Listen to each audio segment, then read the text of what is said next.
Hi, this is Michael William Denny of ThunderShamanism.com, and today I want to create some more controversy. um, this will probably piss off some people, but it's important, I think, to look at these things, and that is the idea that I am sharing with you, which is that in my experience, the majority of the time, not all the time, but the majority of the time, atheists are really closet monotheists. And um, they're really just the flip side of monotheism. Now, let's talk about a phrase that's called critical thinking. Critical thinking is absolutely essential if you are going to make progress in shamanism. Absolutely essential. And critical thinking is a phrase that atheists tout. If they had one, sacred cow of a phrase, it would be critical thinking. So I kind of chuckle whenever I hear an atheist, use the word critical thinking and, using it against, usually monotheists. And I would agree with them that monotheists are not critical thinkers, but I also think that atheists are not critical thinkers for the most part. And so let's talk about what critical thinking is. Critical thinking is a way of interfacing with the world which allows you to make accurate observations, accurate choices, and come to accurate conclusions about things.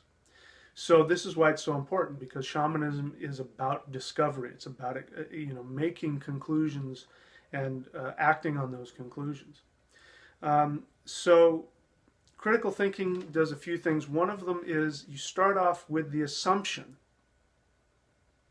that everybody has emotional agendas. Every human being on the planet has emotional agendas, and that our emotional agendas color our perception. They filter our ability to hear facts and information, and they color the choices that we make.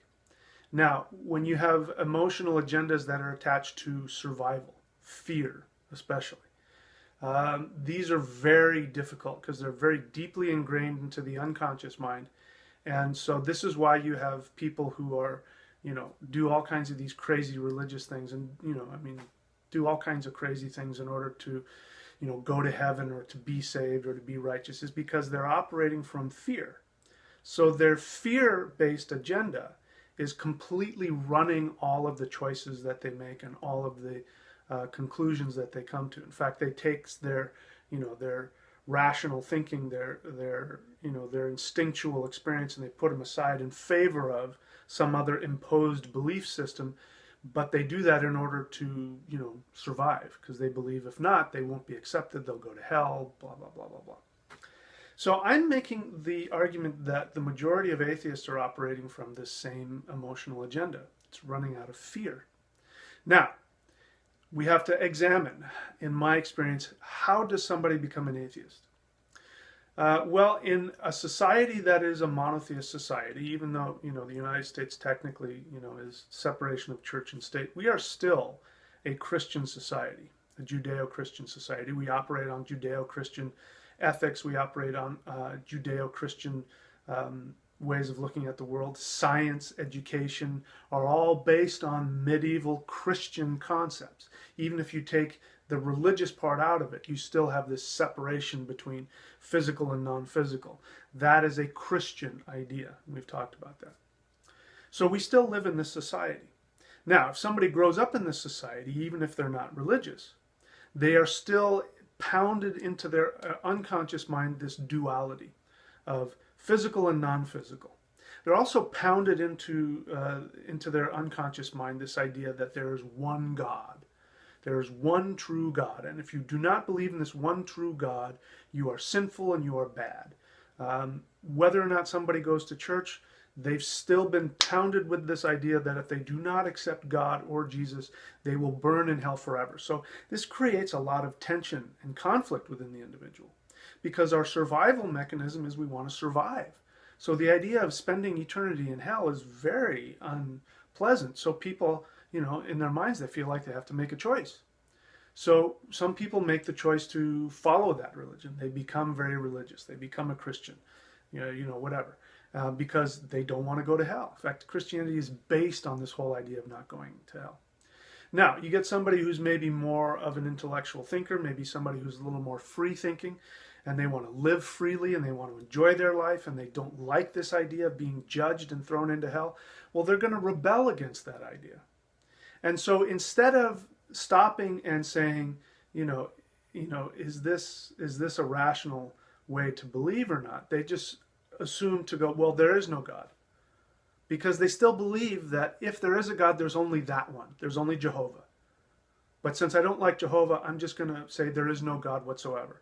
And so they say that about everything. There is no God, there is no afterlife, there is nothing spiritual, there's nothing energetic, there's, there's this and that. And then they go on about critical thinking and how, religious people are not critical thinkers, which I agree with. But what they don't know is that they have an emotional agenda to protect themselves. Because if they allow any thought process in their minds of any spiritual possibility whatsoever, then they immediately on an unconscious level are thrown back into this conflict with, I don't like being judged, I don't like Jehovah, so I refuse to accept that God exists, therefore there is no God. And this is a very recent concept in human history. It wasn't until you had the imperial societies, the Greek and the Roman societies, that you started to see atheism. And the reason for that is that when you have societies that are built upon the backs, both the Greek and the Roman societies were built upon the backs of people they had conquered. And they separated themselves from their direct connection to the earth. And they lived off of the labor and the resources of other people. Once you have a society that lives like that, disconnected from the earth like that, then they get stuck in their head and their intellect starts going in all kinds of crazy places, and they get this separation.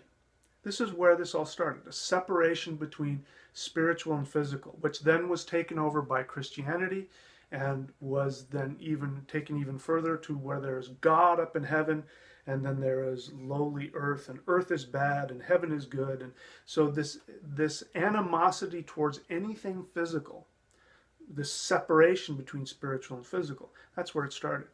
So atheism is really just an evolution of that. It still operates from the assumption that there is physical and non-physical, and but they're rebelling against the idea of being bad or sinful, and so they're trying to reject spirituality altogether. But by doing so, they're still operating from their dualist personal agenda, and that's what's coloring much of what they think. And I'll give you an example. I've got a friend of mine, very good friend of mine. I'm very close to him, and he calls himself an agnostic, which for me is just a pussy way of saying you're an atheist. An agnostic wants to pretend they're open-minded.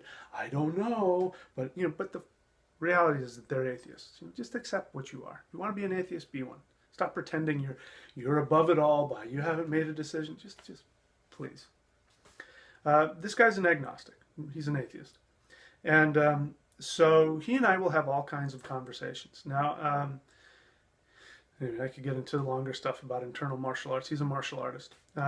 But so at one point I asked him, have you ever had a spiritual experience that you couldn't explain? And he said, yeah, I've had a few of them. And I asked him to tell me about one. And it was phenomenally amazing. And I went, wow, I've never had anything like that happen before. But you still are an agnostic. And he says, yes. And I said, so is it that, do you take a feeling of safety when you do that? I mean, does it make you uncomfortable to live in that zone where you're not a monotheist, but you still believe that there's some kind of spiritual essence to the world? And he says, yes, it makes me extremely uncomfortable. I said, why? He says, because I don't understand it. I don't know what to do with it. I don't know how to control things in life. He needs to have some measure of control. He says, that makes me feel out of control, and it scares me. And I absolutely appreciate his honesty, that he's honest about that.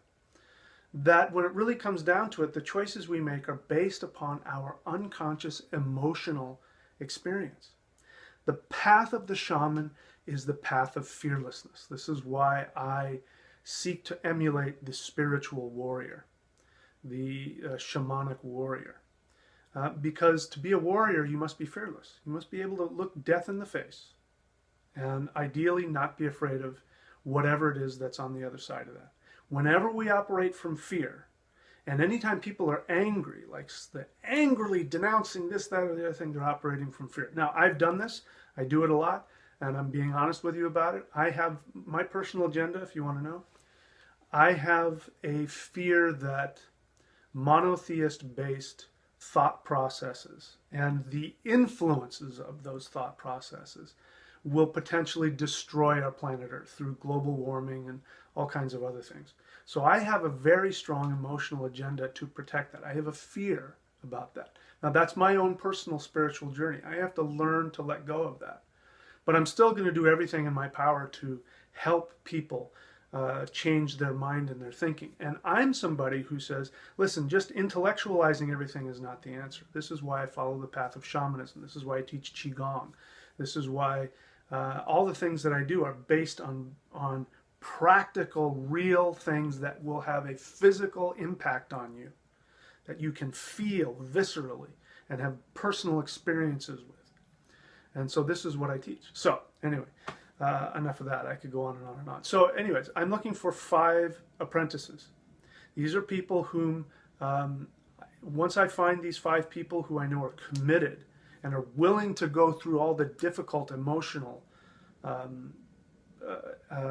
tests that are involved in order to expand your internal energy, to be able to, to channel the powers of infinity.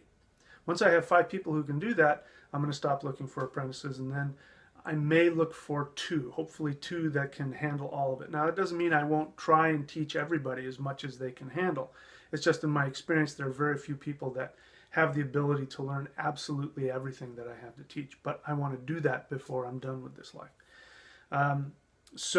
First thing I recommend is Celestial Qigong. Now, the great thing about Qigong is that you don't have to believe anything. You could be a total agnostic, you could be a total skeptic, and if you follow the directions and do what I tell you to do, you will have an experience. And it will be difficult for you to explain away that there's a spiritual component to the world. It'll be very hard for you to do that. So I challenge you, any atheists or agnostics out there and you want to disprove it, practice Celestial Qigong every day for a year. And if at the end of that year you don't have a completely different viewpoint, I will be more than happy to apologize to you on video. That's what I'm looking for. If you're interested in the apprenticeship, click on the apprentice link below. And any other questions, go ahead and go to thundershamanism.com and we'll take it from there. So until next time, my friends, thank you for your time.